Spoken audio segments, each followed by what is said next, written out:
The string pullers behind the dead corpse supposedly running this country picked another doozy the other day.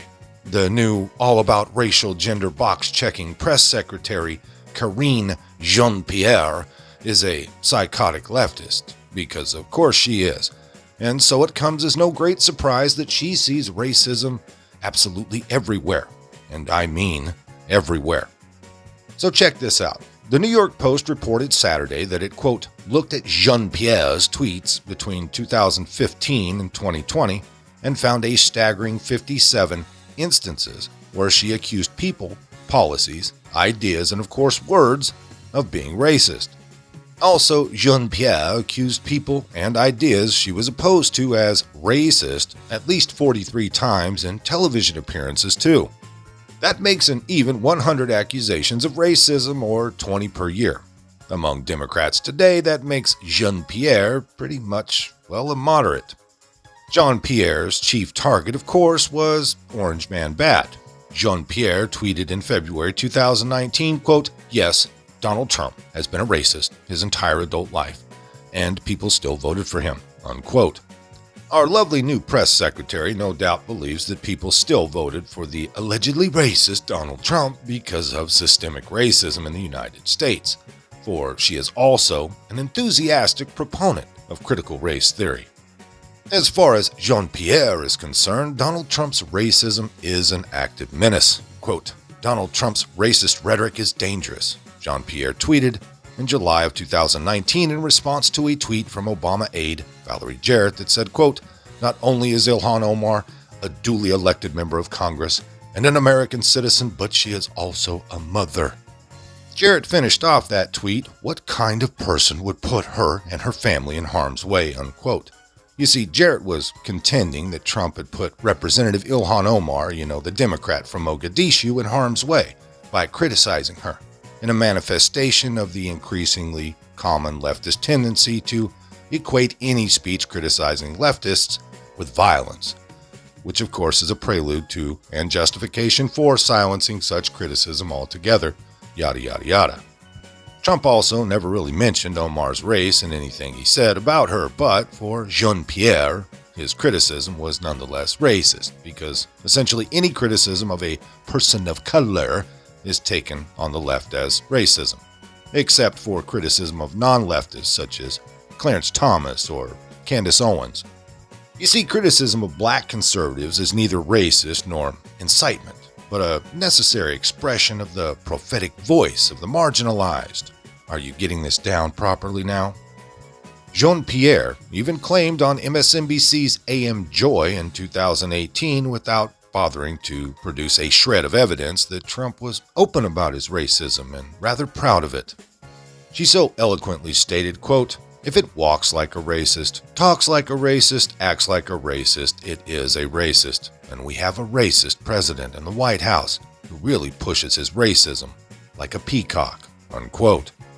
In January of 2020, she pretty much repeated this, tweeting, quote, Donald Trump is the most outwardly racist president that we have seen in generations, and African-American voters aren't blind to that.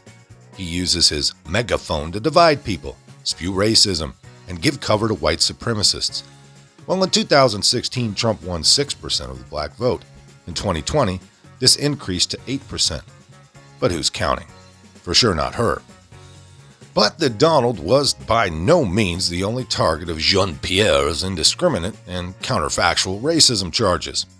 Other racists she claimed to have identified included Steve Bannon, Sebastian Gorka, and Jeff Sessions, to whom she was especially vicious. In June of 2018, she tweeted, quote, let's be clear here. The zero-tolerance policy of ripping apart immigrant families is who Sessions is. This has been one of his life goals. Sessions views black and brown people as less than, not even human. Sessions is a bigot and a racist, unquote. Also racist in Jean-Pierre's views are Senator John Cornyn, a Republican from Texas, Arizona Sheriff Joe Arpaio, Fox News in its entirety, of course, the American Israeli Public Affairs Committee, or AIPAC, and many others. Now, to someone who has only a hammer, the old adage goes that every problem is a nail. To a contemporary leftist steeped in the left's current prejudices, hatreds, and mythologies, everyone who opposes the left's agenda is, of course, a racist. As I've mentioned quite a bit over the years, leftism is nothing if not a religion. Either you're in, all the way in, or you're out, all the way out. Here's an example: House Speaker Nancy Pelosi in April of 2021 gave thanks to her God for laying down his life in a salvific sacrifice. Quote, "Thank you, George Floyd, for sacrificing your life for justice," unquote. Catholic University displayed a painting of George Floyd as Jesus. The Presbyterian Church in the United States last October published a new hymn entitled, quote, "The Climate is Changing," unquote. In September of 2019, climate idolaters at Union Theological Seminary began worshiping potted plants as a, quote, "ceremonial response to our climate crisis," unquote.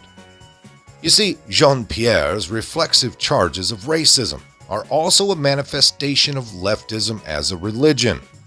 The particular sect of which Jean-Pierre belongs is harshly dualistic, with the good, or the people of color, and their allies on one side, and the evil, the racists, on the other side. As with her, I suspect it's really incredibly low IQ. There are no shades of gray. If you oppose the left, you must ipso facto belong to the evil camp, and hence, you are of course a racist. It's a very simple and all-encompassing worldview, admitting to no compromise, no concessions to the circle of evil people. They must simply be destroyed utterly. That the president's idiotic handlers would choose someone with such an outlook to be press secretary, well, any other time in this country's history, should send a chill down the spine of every American's back. Black, white, or other, of course. But at least for the meantime, I consider it par for the course. Is there another person in this country as shallow, nasty, and partisan as Jen Psaki is? Well, there is. Her name is Karine Jean-Pierre. Listen to Jen Psaki describe Karine Jean-Pierre. First, as you all know, she will be the first Black woman, the first out LGBTQ plus person to serve in this role. The first Black woman and out gay person to speak for the president. Becoming the first Black woman and LGBTQ person. The first Black woman, first openly gay person. The first Black woman, the first openly gay person. The first Black person, first openly gay person. Becoming the first Black person and first openly LGBTQ person to serve as White House press secretary. Well, you heard it from Jen Psaki. She's going to be the first, quote, out LGBTQ plus person to be White House press secretary. And thank God. But before you light a candle and begin tonight's celebrations, a quick question. What does LGBTQ plus mean? Hey, Jen Psaki, let us know if you have a minute. Explain every letter in that acronym and specifically what it signifies. We'll wait. Don't hold your breath. She's not going to do it because, like everybody else who uses that phrase, Jen Psaki literally has no idea, no clue at all what it means. It's one of those terms you're not supposed to define. One day you just start using it, LGBTQ+, and anyone who asks what it means is immediately presumed to be in the out group. So it's not actually a word. Words are meant to signify meaning and communicate it to other people. No, it's not that at all. It's a litmus test. And you could fail. Oh, you don't know what LGBTQ+ means? Keep an eye on that person. Hates gays. But whatever, don't ask questions. Karine Jean-Pierre is our first out LGBTQ+ White House press secretary, and that's all you need to know. It's a good thing. Shut up and celebrate. That's why she got the job. She's in the right group, and to the Biden administration, which thinks exclusively in terms of groups and never in terms of individuals, because individuals are messy and inconvenient, the group is all that matters. This is exactly how they pick Supreme Court justices or vice presidents or members of the Federal Reserve Board. And now the all-important press secretary gig has gone to someone on the basis of group. It's really simple. Show us your picture and we'll tell you if you're qualified for the job. And in many ways, Karine Jean-Pierre is perfect for the job.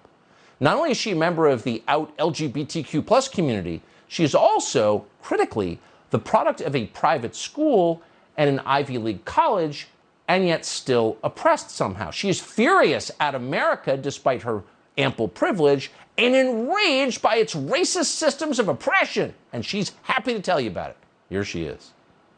When he got elected, I think people thought we were in a post-racial America, and we were not. I think what we learned is that racism was very much real and still very much around.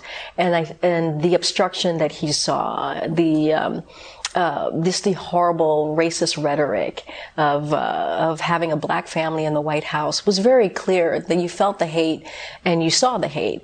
I just think that America has a big problem with race, and it's very real.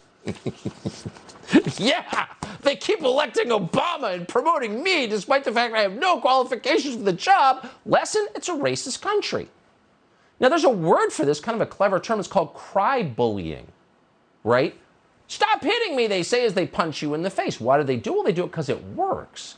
You whine about racism, and you get into the best schools, you get promoted, and eventually you run the federal government. And your presence atop the food chain is nothing if not evidence that the country is still racist. It has to be, or you can't justify your job. Kind of an amazing scam people like Karine Jean-Pierre have going. She's perfected it. She used to work for MSNBC. She knows the script cold. Here she is in 2020 yelling some more about racism. Now, if you imagine that COVID came from a lab in Wuhan, which, by the way, is true, then according to Karine Jean-Pierre, you're not a person trying to get to the truth. No. Can you guess what you are? You're a racist. The easy pivot is race, is ethnicity. Yeah. You say it's a foreign virus. I've noticed people tweeting Chinese coronavirus. That's what Tucker Carlson said, right? Yeah. When you look at Fox News was racist before coronavirus. They are racist during the coronavirus. Fox News will be racist after the coronavirus. So there is nothing new here. So criticizing the Chinese government, the most powerful organization in the world, is racist. Of course, criticizing the powerful is always racist. America itself is racist. Talking about COVID is racist. What isn't racist? Well, we checked Karine Jean-Pierre's Twitter feed to find out what isn't racist. Couldn't find much, but we did find a very long list of things that are. Here is a non-exhaustive sample that we compiled of racist people and things according to Joe Biden's new press secretary. John Cornyn is racist. Joe Arpaio is racist. Border walls, needless to say, are racist. Roseanne Barr, for some reason, is racist. The name Pocahontas is racist, despite the fact it was an actual American Indian's real name. Whatever, it's racist. Mike Huckabee may seem nice, but he's racist. Federal government shutdowns don't seem like they have anything to do with race. Oh, they're racist too. Donald Trump, racist. That's a no-brainer. You knew that. Jeff Sessions, also racist. Brexit, again, not connected to race. Doesn't mean it's not racist. It is, according to Karine Jean-Pierre.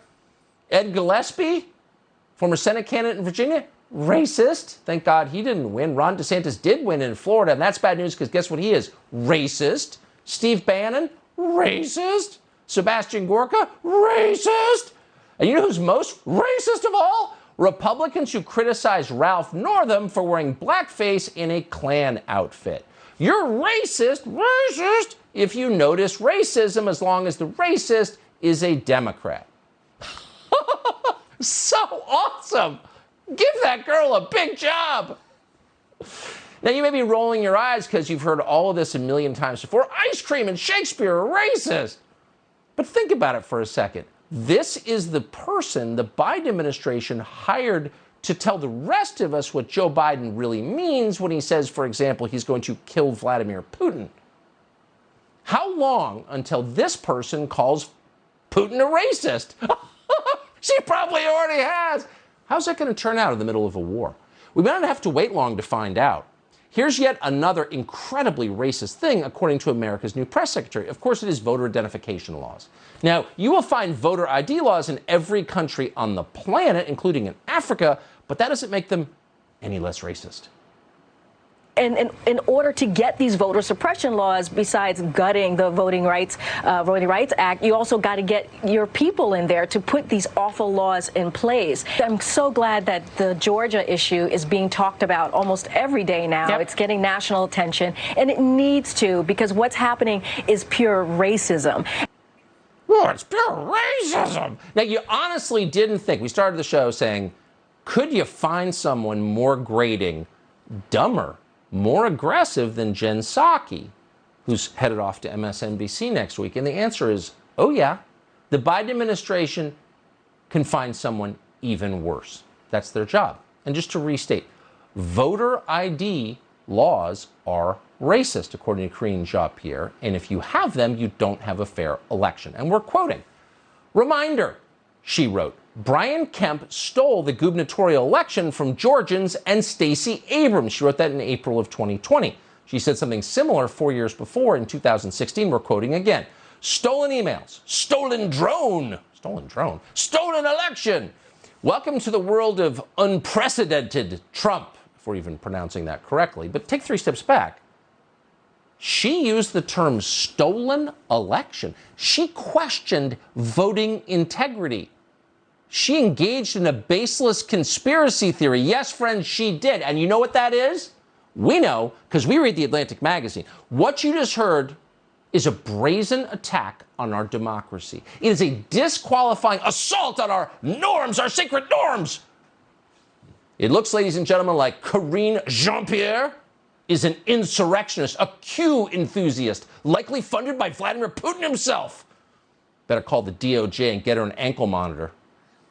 Just kidding. We take it back. We didn't mean to question Karine Jean-Pierre, because that's the most racist thing of all. Most of this came by way of PJ Media. If you liked it, hit that like button. Subscribe if you haven't. Leave a comment down below. There's a PayPal link in the description box, so please put $1 in the bucket on the way out the door. I'd like to thank everyone for all your donations. They're much needed and much appreciated. Now, with all that being said, we'll see you next time. Come on, move. Move. Easy, easy.